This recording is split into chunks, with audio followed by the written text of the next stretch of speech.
देवसेना का गीत।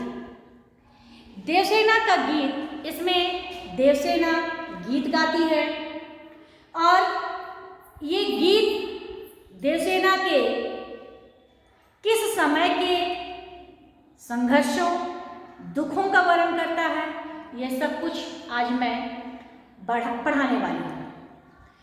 नमस्कार बच्चों, मैं रेणु कुमारी आप सभी का एक बार फिर से आपके अपने YouTube चैनल साहित्य सौंदर्य पर स्वागत करती हूँ। अंत तक इस वीडियो में बने रहें और यदि आप सभी को हमारा वीडियो अच्छा लगता है तो लाइक और शेयर जरूर करें। तो चलिए बिना देर किए पढ़ते हैं हम लोग देवसेना का गीत। देवसेना का गीत, ये गीत की इस गीत की जो कहानी है, ये कहानी मैं पिछले वीडियो में आप सभी को बता चुकी हूँ। यदि आपने वो वीडियो नहीं देखा है तो आप हमारे लिंक पर जा कर के देख सकते हैं, तभी आपको ये पाठ समझ में आएगा। इसलिए मैं कह रही हूँ कि आप अगर नहीं देखे हैं, नहीं समझे हैं, तो आप हमारे लिंक पर जाइए और वो देख लीजिए। तो चलिए शुरू करते हैं देवसेना का गीत। देवसेना का गीत। वेदना मिली विदाई, मैंने भ्रमवश जीवन संचित, मधुकरियों की भीख लुटाई। संध्या के छल छल थे संध्या के श्रमकर, आंसू से गिरते थे प्रतिक्षण। मेरी यात्रा पर लेती थी नीरवता अनंत अंगड़ाई। यहाँ पर अर्थ देखेंगे, क्योंकि सप्रसंग व्याख्या, इस सप्रसंग व्याख्या में जो सप्रसंग व्याख्या होता है ना, सप्रसंग व्याख्या, ये आपका प्रश्न आता है तो इसमें क्या लिखते हैं ये भी मैं आपको बताती हूँ। सप्रसंग व्याख्या, स का अर्थ होता है संदर्भ, ठीक है। स का अर्थ क्या हुआ? संदर्भ। उसके बाद प्रसंग, उसके बाद आ गया व्याख्या और चौथा नंबर में आ गया विशेष। यानी कि जब भी प्रश्न में सप्रसंग व्याख्या कहेगा तो ये 4 चरण है जिसको आपको लिखना पड़ता है, बताना पड़ता है, ठीक है। तो क्या लिखते हैं संदर्भ में, क्या लिखते हैं प्रसंग में, क्या लिखते हैं व्याख्या में और क्या लिखेंगे विशेष में, ये भी मैं आपको इस वीडियो में बताने वाली हूँ। तो सबसे पहले हम लोग अर्थ देखते हैं। वेदना मिली विदाई।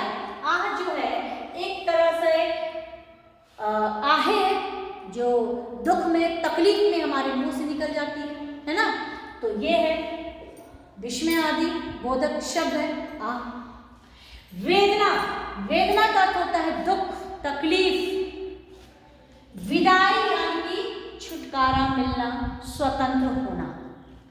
भ्रमवश, भ्रमवश का अर्थ होता है भ्रम में पड़ना, यानी कि धोखे में रहकर, है ना, धोखे में रहकर कुछ सोचना या कुछ इच्छाएं पालना।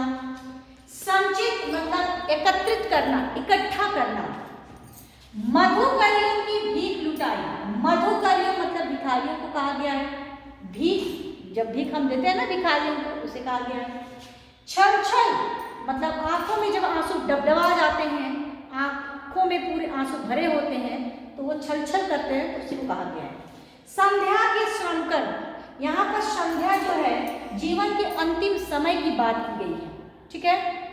श्रमकर यानी कि परिश्रम से निकली हुई बूंदे, ठीक है। आंसू से गिरते थे प्रतिक्षण, प्रतिक्षण का अर्थ है प्रत्येक पल। मेरी यात्रा पर लेती थी, मेरी यात्रा यहाँ पर कहा गया है जीवन की यात्रा, यानी कि देवसेना की जीवन यात्रा। नीरवता मतलब खामोशी। अनंत मतलब जिसको, जो कभी खत्म ही ना हो, है ना, जो कभी खत्म ही ना होने वाला। अंगड़ाई मतलब तन्हाइयाँ।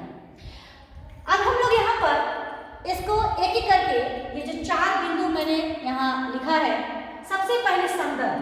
संदर्भ में आप क्या लिखना होता है? संदर्भ में पाठ का नाम और कवि का नाम, ये 2 चीज आपको संदर्भ में बताना होता है।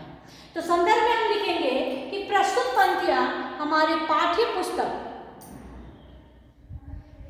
अंतरा के काव्य खंड देवसेना का गीत से लिया गया है और कवि जयशंकर प्रसाद।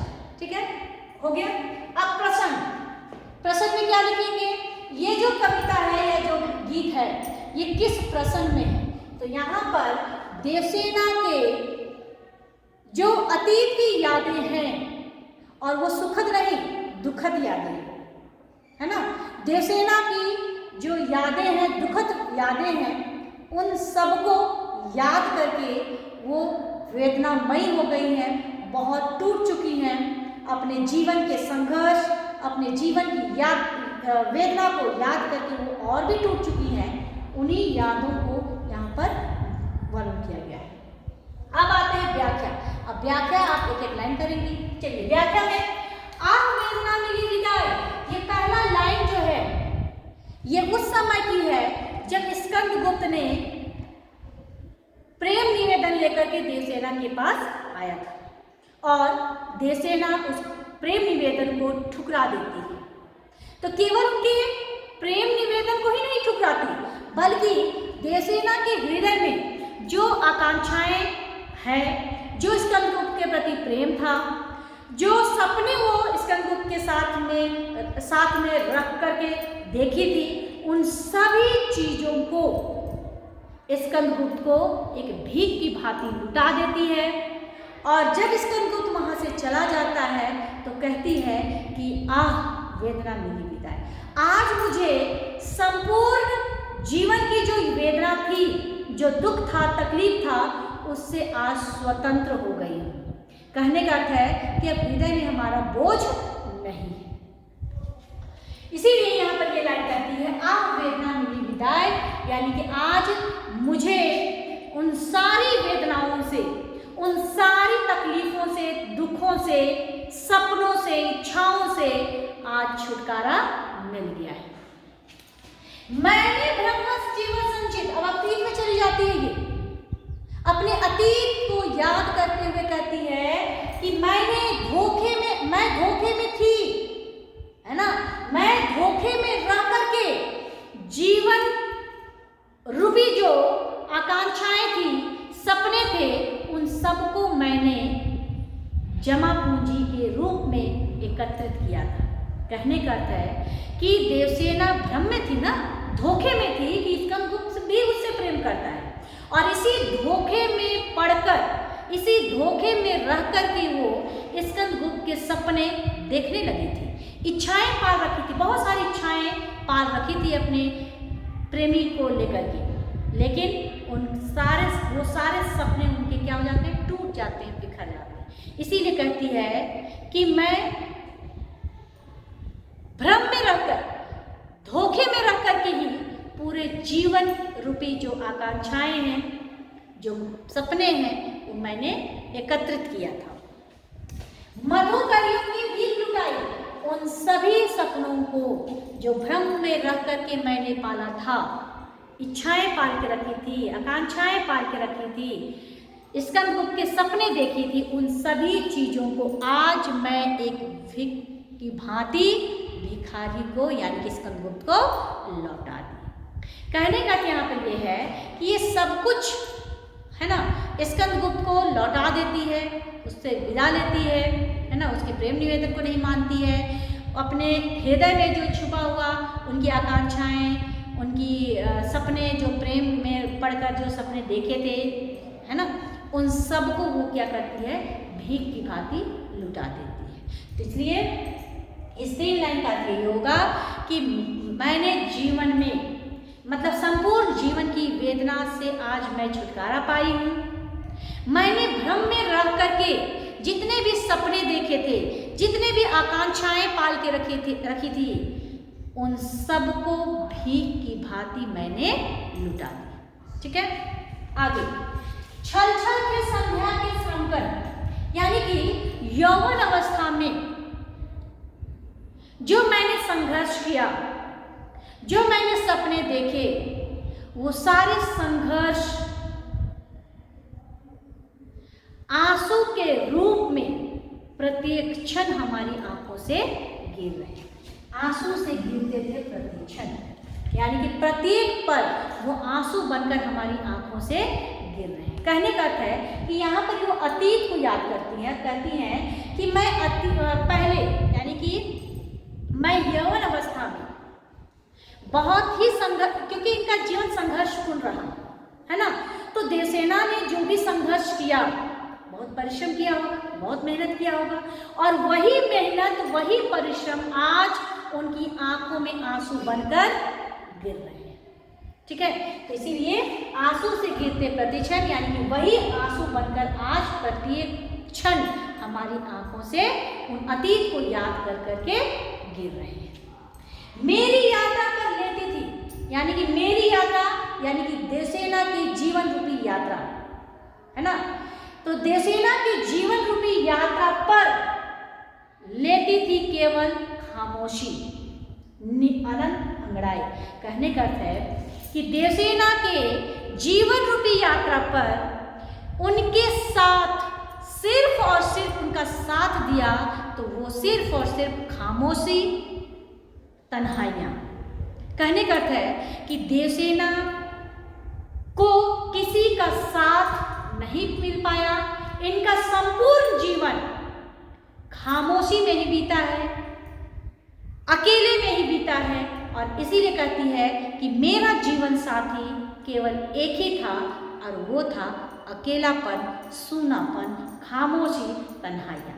यही इन्होंने ही केवल मेरे पूरे जीवन काल में साथ दिया है, यानी कि और ये जो खामोशी थी कभी समाप्त होने वाली नहीं थी। ठीक है, तो एक बार फिर से ऊपर से देख लेते हैं हम लोग व्याख्या इसकी।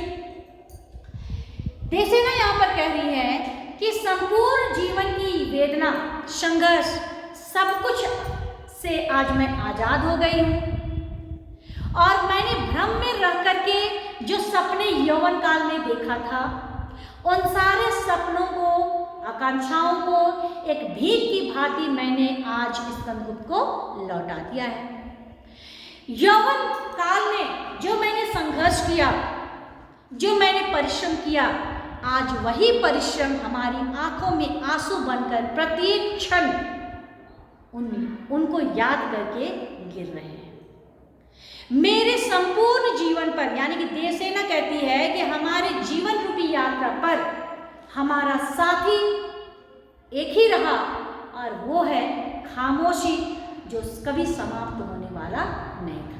कहने का अर्थ है कि हमारे जीवन रूपी यात्रा पर हमारे साथ केवल और केवल अकेलापन और सूनापन ही रहा, और जिससे वो पूरी तरह से अपने जीवन में टूट चुकी थी और अपने जीवन के अंतिम क्षणों में पहुंच चुकी थी, यानी कि उनकी कभी भी मृत्यु हो सकती है।